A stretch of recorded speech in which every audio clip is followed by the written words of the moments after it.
Voile, féminité, islam et quête d'identité. Longtemps, ces mots étaient un vrai dilemme pour moi. Aujourd'hui, ma vision est plus claire et j'ai pu tracer sereinement ma route sur le chemin de la vie. Pourtant, certaines questions persistent et comme beaucoup de Tunisiennes, parfois je me cherche encore, entre passé et présent, entre tradition et modernité. Et quoi de mieux que le voile pour illustrer ce tiraillement ?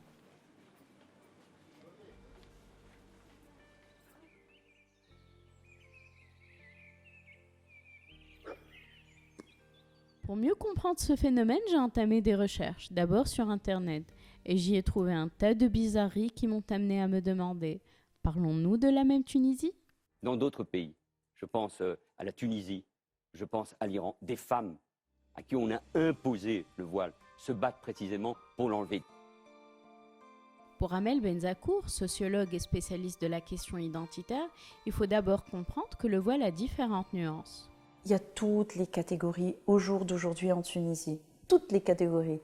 Les voilés, les revoilés, les dévoilés. On est passé du hijab au nouveau voile, au libès al-fathfa, c'est-à-dire le gelbab, au niqab, au dévoilement, petit à petit, jusqu'à arriver à la petite robe, à la mini-jupe, parce qu'on a quand même envie de rester coquette. Vous savez, quand on a 25 ans ou 30 ans, et qu'on s'est confiné dans un habit qui n'est pas le nôtre, et qu'on est quand même mignonne, etc., on va choisir de le rester et de le montrer. Pour mieux cerner la réalité, je me suis rendue au souk des vêtements, là où de très nombreuses femmes se rendent chaque jour. J'ai rencontré Makrem, vendeur de foulards. عدد المتحجبات كثر قبل الثورة كانوا عندنا شوية مشاكل مع النظام القديم فهمتني بعد الثورة برشا رجعوا لبسوا ميم حتى النقاب شنو هي الظروف نتاعهم شنو هي الأهداف نتاعهم ما نعرفش أنا بالضبط فهمني أما فما كيما نقولوا احنا برشا لبسوا برشا نحاو. C'est que la Tunisie a une longue histoire avec le voile, comme l'explique Amel Benzakour.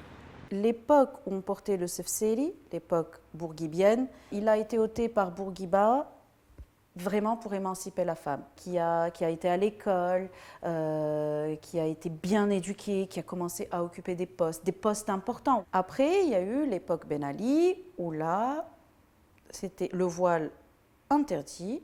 Et petit à petit, on a commencé, donc certaines se sont voilées, mais après, elles l'ont ôté. Par la suite, il y a eu un revoilement ou un voilement de certaines, pour la première fois, qui ont porté les nouveaux voiles depuis la Révolution. Le territoire extérieur tunisien a vu un changement à 180 degrés.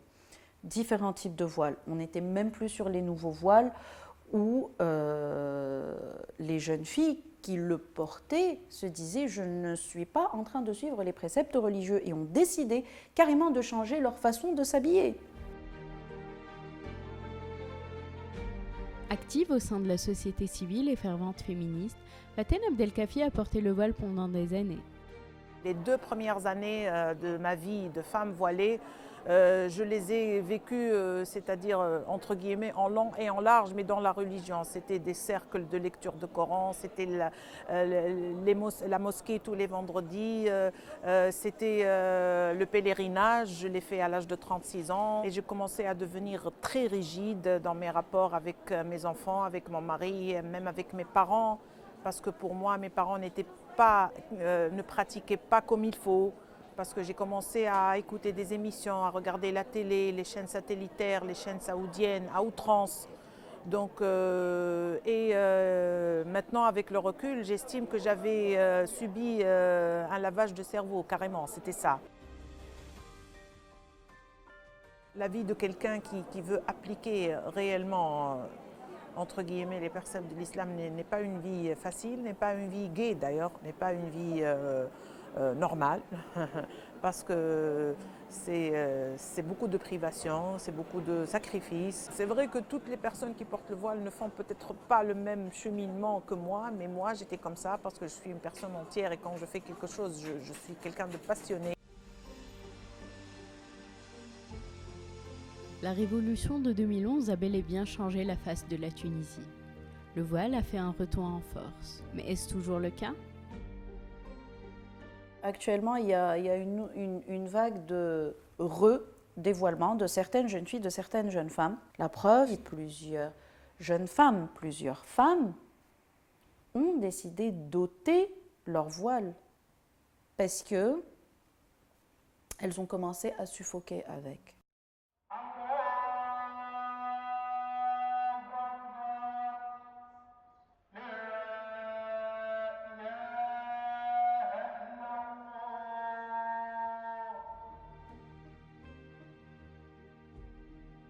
Amel et Dejla sont amies. Toutes deux enseignantes, elles partagent la même vision des choses, sauf quand il s'agit de voile et de religion.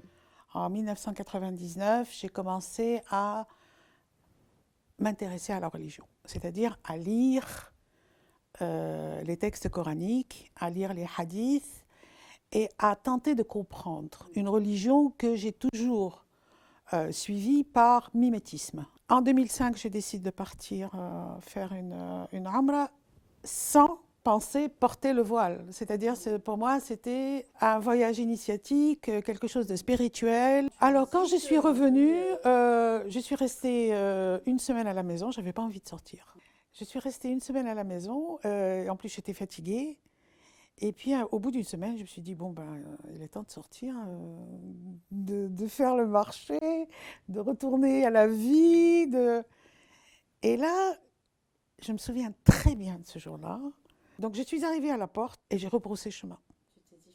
J'ai dit, je ne peux pas sortir. J'ai dit, je ne peux pas sortir, c'est pas possible. Tout ce que je viens de vivre, c'est pas possible, c'est pas possible. Alors, je ne l'ai pas. Alors, j'ai pris un foulard. Bon, je ne l'ai pas mis de cette façon-là. Je l'ai mis comme le. Voilà, je ne l'ai pas du tout. Je l'ai mis comme ça. Selon une copine, elle m'a dit à la Kennedy, à la Jacqueline Kennedy. Voilà, je l'ai mis comme ça et je suis sortie. Et peu à peu, ça a pris une année. Peu à peu, ce foulard a commencé à devenir plus présent dans ma vie, plus strict. Mais je ne suis plus jamais ressortie sans foulard. Je commence maintenant à y voir plus clair. Le voile est donc un choix de vie assumé ou pas. Mais reflète-t-il également une identité ? C'est plus pour une revendication identitaire. Le voile, finalement, pourquoi est-ce qu'il est là ? C'est pour revendiquer une identité musulmane. Les nouveaux voiles, elles ont eu envie d'être musulmanes et modernes, comme le dit Nilüfer Gölé, qui est une chercheure turque, auteure-chercheur turque. Donc les jeunes filles ont envie de suivre les préceptes religieux tout en continuant à être modernes, jolies, belles. D'autres le font vraiment parce que contre l'Occident, voilà, on est là, on existe, et on n'est pas content de ce que vous dites de nous en tant que musulmans, ce que vous faites de nous en tant que musulmans. Et donc nous, on est dans la revendication identitaire. Et la revendication, pour le montrer, c'est à travers le symbole vestimentaire. Il n'y a que les vêtements qui expliquent, sans que tu parles, ce que tu es et d'où tu viens finalement. Si pour Amel Benzakour, le voile est un moyen d'expression, pour Faten Abdelkafi, le hijab est une menace. Avec le recul, je peux affirmer que le voile menace l'identité tunisienne parce que de tout temps, les femmes tunisiennes ont porté une sorte de voile, mais ce n'était pas cela, ce n'était pas le voile noir d'abord qui nous est venu de l'Orient, du Golfe, des pays du Golfe. Ça, d'une chose, les femmes tunisiennes n'ont jamais porté de voile noir, de tout temps elles ont porté le sefseri qui est un voile blanc, ou le haïk de Qarouen qui est un voile blanc aussi. Et puis même sous ce voile, elle se permettait de se faire coquette, elle apportait beaucoup de soins à leur tenue. Leur tenue était très élaborée, avec beaucoup de couleurs, beaucoup de broderies. Tout ça, c'est vraiment notre identité, notre patrimoine. Donc voilà, et le voile tel que nous le voyons aujourd'hui, tel qu'il est porté par les femmes maintenant qui adoptent ces doctrines qui nous viennent des pays du Golfe et tout, elles ne sont pas du tout dans cette optique-là. Pour Dejla Abdelhamid, par contre, le voile est une vraie preuve d'amour. Je ne m'identifie pas au voile parce que pour moi, le voile, c'est un acte d'amour. Je porte le voile parce que Dieu a demandé à ce qu'on le fasse. Je ne me suis jamais demandé et je ne me suis jamais posé la question de savoir si ça fait de moi quelqu'un de plus musulman qu'une autre.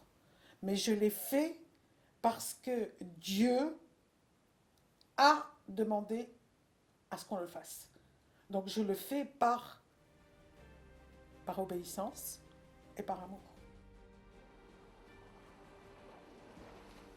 Alors que je pensais que le voile était uniquement un sujet religieux, j'ai découvert au fil de mes échanges que le voile était surtout un sujet intime.